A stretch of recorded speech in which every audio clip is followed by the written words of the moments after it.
Guys, ito yung Vietnam. So, maraming mga motorcycles mostly. Nasa harap namin yung Han River, saka yung kung makikita nyo on the distance yung Dragon Bridge. So, ito tayo ngayon sa Marian.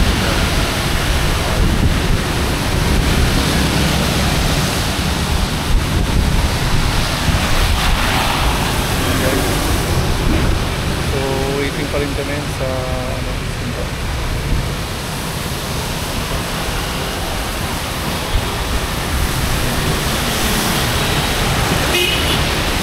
Ito yung situation niya. Guys, ito yung sinasabi ko na hotel, Pariat Hotel. So yan, Pariat. Malapit siya sa Han River. Pagyan yung Han River, medyo maulan ngayon. Hinahantay namin yung service natin. So, maganda yung hotel, guys. So, ito yung lobby. So, napakaganda. Sobrang affordable. Yung food, yung amenities. Maganda siya. So, we are waiting for our tour. Papunta kami ng Bana Hills.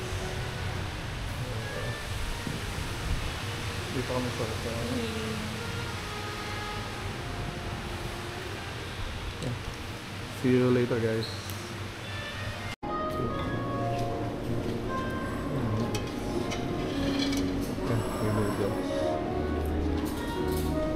So, breakfast kami.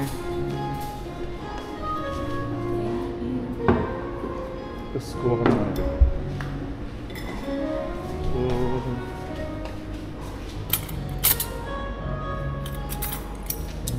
So breakfast here, yan.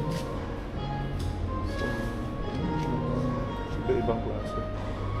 Salad, meron din salad.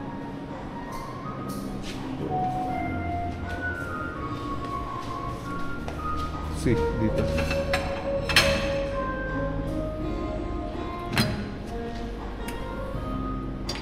Soup, congee, may congee, and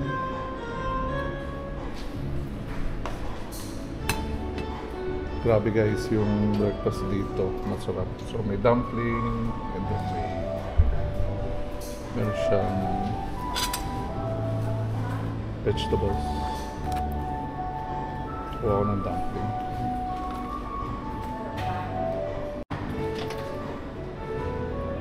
So, ang breakfast niya, buffet, sobrang sulit.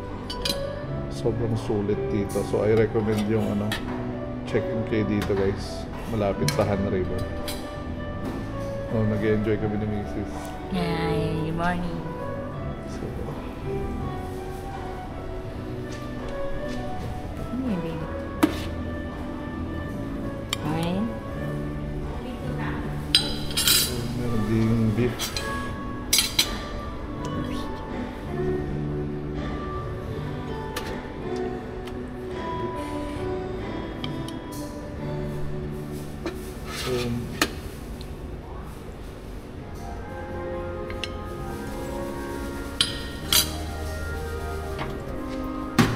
Meron ding ito guys. So guys, tour namin kayo sa room namin. So ito yung Pariat Hotel. So malapit sa Han River. Maganda yung hotel guys. So yung banyo ito. Malaki siya. So ito yung So, shower may hot and cold, and then may bidet. Tapos malawak yung room. Nabook namin to sa Agoda, 983 pesos lang. Tapos malapit ka sa Han River. Yun yung Han River. Oh. And from our hotel, makikita mo yung Marriott. Malapit lang siya sa Marriott at saka sa Hainan Riverfront. So, accessible siya. Sarap din yung breakfast nila, buffet. So, very affordable. So, nire-recommend ko sa inyo tong hotel na to. So, maganda siya. Maganda yung hotel. So,